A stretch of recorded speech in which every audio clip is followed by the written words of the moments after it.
Junior NTR solo హీరోగా 6 ఏళ్ల తర్వాత దేవర సినిమాతో మన ముందుకొచ్చారు.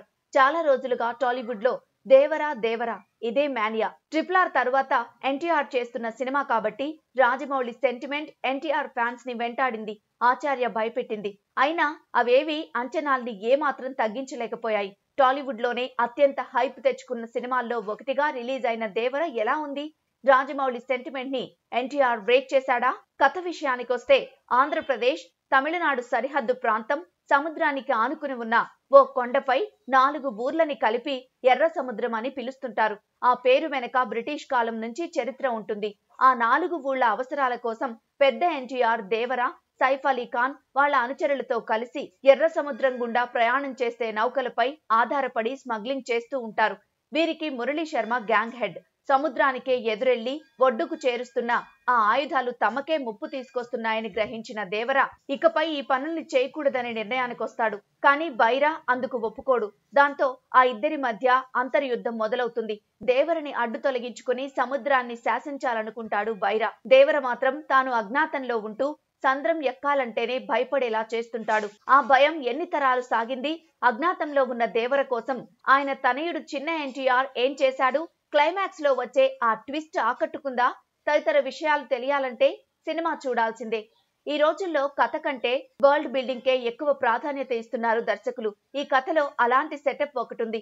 4 ఊర్లు, వాటి మధ్య ఎర్ర సముద్రం, ఆ సముద్రాన్ని నమ్ముకుని బతుకుతున్న జనం, సముద్రంలో దొంగతనాలు.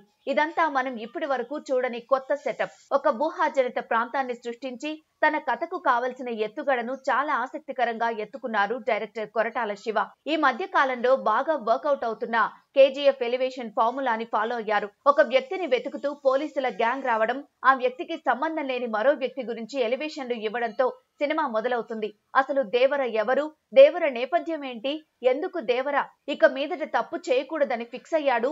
లాంటి విషయాల్ని చాలా ఆసక్తికరంగా చూపించడంలో డైరెక్టర్ సక్సెస్ అయ్యారు. 90 దశకంలో ప్రారంభమయ్యే ఈ కథలో ప్రేక్షకులు లీనం కావడానికి ఎంతో సమయం పట్టదు. బ్రిటిష్ కాలం నుంచి ఎర్ర సముద్రానికి, అక్కడి జనాలకి ఉన్న చరిత్ర, దానికి కాపలాగా ఉండే దేవర కథని ప్రకాష్ రాజ్ తో చెప్పిస్తూ కథని నడిపించిన తీరు ఆకట్టుకుంటుంది. సంద్రంలో ఉవ్వెత్తున ఎగిసే కెరటన్ లాగే ఎన్టీఆర్ పాత్ర పరిచయం, ఆ ఎలివేషన్స్, సముద్రం నేపథ్యం అభిమానులకే కాదు సగటు ప్రేక్షకుడికి గొప్ప థియేట్రికల్ అనుభూతిని పంచుతుంది.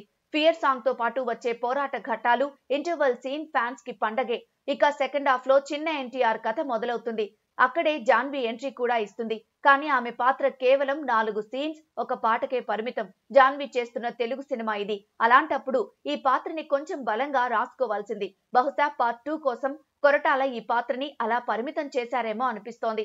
అయితే ఫస్ట్ హాఫ్ లో ఉన్న హై సెకండ్ హాఫ్ లో రాదు. అలాగని బోర్ కూడా కొట్టించదు. క్లైమాక్స్ లో 10 నిమిషాలు థియేటర్ ఊగిపోతుందని కొరటాల శివ ముందే హింట్ ఇచ్చారు. కాబట్టి ఆ 10 నిమిషాల్లో ఎలాంటి విధ్వంసం జరిగుంటుందో అని అభిమానులు ఎదురు చూపుల్లో పడిపోతారు. క్లైమాక్స్ లో వచ్చే ట్విస్ట్ కొంతమంది ఊహించినా చాలా మందికి షాకింగ్ గా అనిపిస్తుంది. దానికి తోడు అక్కడ ప్రకాష్ రాజ్ ఇచ్చిన ఎలివేషన్లకు ఫ్యాన్స్ లో పూనకాలు మొదలైపోతాయి. ఇక్కడే పార్ట్ 2 కి లీడ్ ఇచ్చారు డైరెక్టర్. అయితే పార్ట్ 2 కి సంబంధించిన గ్లిమ్స్ ఏవి చివర్లో చూపించలేదు. కొన్ని ఆసక్తికరమైన ప్రశ్నల్ని మాత్రం రేకెత్తించి సమాధానాల కోసం ఎదురు చూసేలా చేయగలిగాడు. ఫ్యాన్స్ ఎంతో ఎగ్జైటింగ్ గా ఎదురు చూస్తున్న దావూదీ పాట అసలు ఈ సినిమాలోనే లేదు. ఎండ్ కార్డ్స్ లో వస్తుందని ఫ్యాన్స్ ఊహించారు. కానీ అక్కడ కూడా ఈ పాటకు ప్లేస్మెంట్ కుదరలేదు.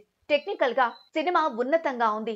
ముఖ్యంగా రత్నవేలు కెమెరా పనితనం ఈ సినిమాకే highlight. Visual effects, production design పనితీరుతో సరికొత్త ప్రపంచం తెరపై కనబడుతుంది. తర్వాత అనిరుద్ BGM మరో హైలైట్. యాక్షన్ ఎపిసోడ్స్ ఫ్యాన్స్ కి ఫీస్ట్. ఎడిటింగ్ సెకండ్ హాఫ్ లో ఇంకా షార్ప్ గా ఉంటే బెటర్ అవుట్పుట్ ఉండేది. కొరటాల శివ ప్రత్యేకతలన్నీ ఇందులో పక్కాగా కనిపిస్తాయి. ఆయన మాటలు, కథ, రచన, భావోద్వేగాలు మూవీపై ప్రభావితం చూపించాయి. ఆచార్య లాంటి డిజాస్టర్ తర్వాత కొరటాల మంచి కంబ్యాక్ ఇచ్చినట్లే. దేవర అడిగినాడంటే చెప్పినాడని. భయం పోవాలంటే దేవుడి కథ వినాలా? భయం అంటే ఏంటో తెలియాలంటే దేవర కథ వినాలా? సంద్రం ఎక్కాలా, ఏలాలా? ఇలా చాలా మాటలు ప్రేక్షకులతో చప్పట్లు కొట్టిస్తాయి. ఇక ప్రొడక్షన్ డిజైన్ చాలా రిచ్ గా ఉంది. ఎన్టీఆర్ ఓ అద్భుతమైన నటుడు. ఆయన్ని వాడుకోవడం రావాలంటే ఎన్టీఆర్ నుంచి ఎన్ని ఎమోషన్లు రాబట్టొచ్చో కొరటాల శివకు బాగా తెలుసు. అందుకే ఈసారి తన పాత్రపై మరింత బరువు బాధ్యతలు వేసేశారు. దేవరగా చాలా హుందాగా కనిపించాడు ఎన్టీఆర్. తన వాయిస్ కూడా గంభీరంగా ఉంది. పాటల్లో స్పీడ్ గురించి ప్రత్యేకంగా చెప్పాల్సిన పనిలేదు. సినిమా మొత్తాన్ని తన భుజాలపై వేసుకుని నడిపించాడు. దేవర ఎప్పుడు కనిపించినా ఒక ఆరా వచ్చేస్తుంది. ఇదంతా ఎన్టీఆర్ స్క్రీన్ ప్రెజెన్స్ లో ఉన్న మ్యాజిక్. వర పాత్రని ఇంకాస్త యాక్టివ్ గా మార్చాల్సింది. చివర్లో వర పాత్రకి ఇచ్చిన ట్విస్ట్ మాత్రం బాగుంది. జాన్వీ కపూర్ పాత్రకు సరైన న్యాయం చేయలేదు. చుట్టమల్లే పాటలో మాత్రం తన అందచందాలతో ఆకట్టుకుంటుంది. సైఫ్ ది చెప్పుకోదగిన పాత్రే, కానీ తనని కూడా సెకండ్ హాఫ్ లో సరిగా వాడలేదు. ప్రకాష్ రాజ్, మురళీ శర్మ, శ్రీకాంత్ ఆకట్టుకుంటారు. మిగతా వారంతా ఓకే. ఫైనల్ గా దేవర ఫ్యాన్స్ కి పండగ. మిగతా ప్రేక్షకులకు కూడా నచ్చేస్తుంది. మొత్తానికి రాజమౌళి సెంటిమెంట్ బ్రేక్ చేసి హిట్ కొట్టేశాడు ఎన్టీఆర్.